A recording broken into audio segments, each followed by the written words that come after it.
What's up YouTube, XIII here, time for another video, and it's just a little news thing that obviously I'm a bit late for, well, kind of 2 days late, but if you haven't been hearing about, Square Enix pretty much did a dump load of information in regards to, well, pretty much what's happening to a lot of things in the Final Fantasy series in Japan. Now, the thing that really caught my eye, well, the first initial kind of news that came out of the event was something that I did not expect. I mean, we'd heard reports about it, but we never knew what it really meant. I mean, I never really did research on it, so I wasn't too sure on what it was exactly. But now we have confirmation. It's in regards to Square Enix's cloud-based cloud gaming provider system called G-Cluster Technology. And at the time, I'd only known about stuff like Shinra and all of these things that I didn't really think about.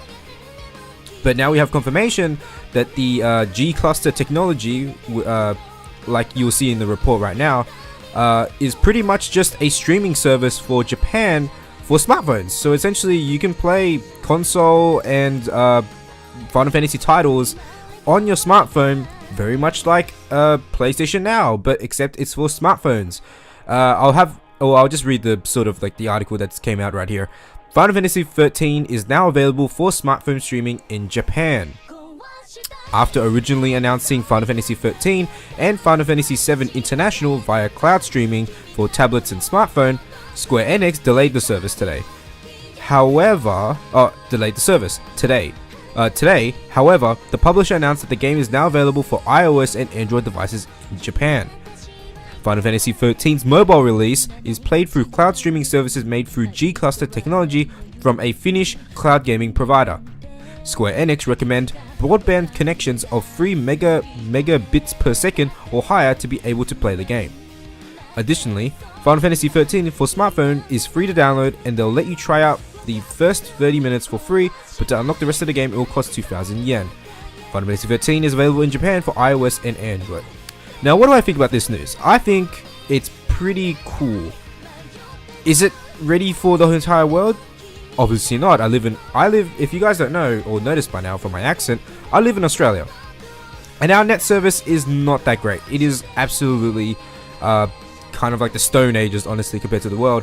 So a service like this, I don't see happening in our neck of the woods anytime soon. But I could definitely see it as a good service for people who have fast internet, who aren't kind of restricted by data limits or data, take your pick. I can see it as a really good service, but in terms of like worldwide implementation, I just don't see it happening. I don't see it as a good way to, as a way of working at any point. I mean, in Japan, it kind of makes sense. You're well, I'm not really 100% sure. I've never been to Japan. Planning on one day. Expect a full report from me if I ever do go to Japan.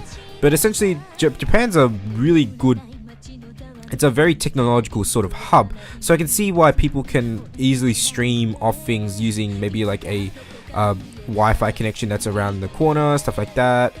And their mobile infrastructure is way more advanced than, let's say, Australia's, where we only pretty much only just implemented 4G at this point.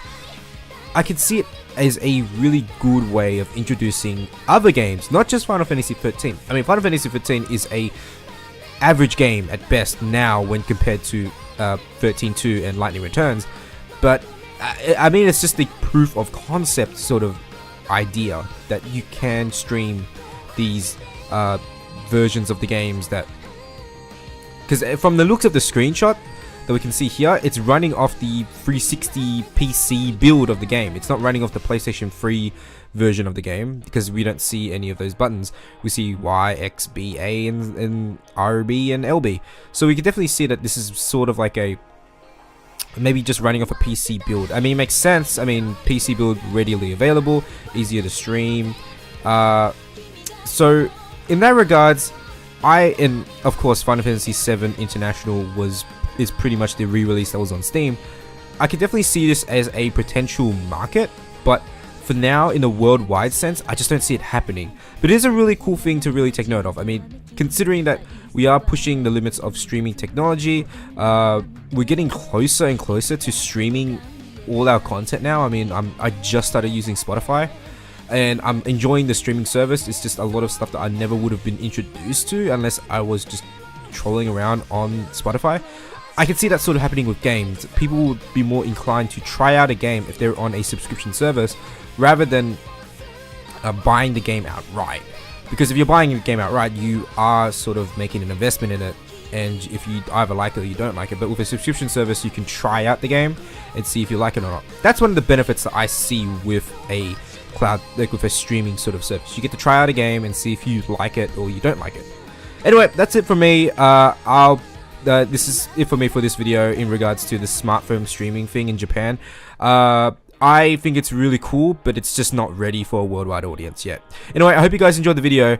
Like, comment, subscribe, and I hope you guys keep watching. XIII 51 out. Have a good day.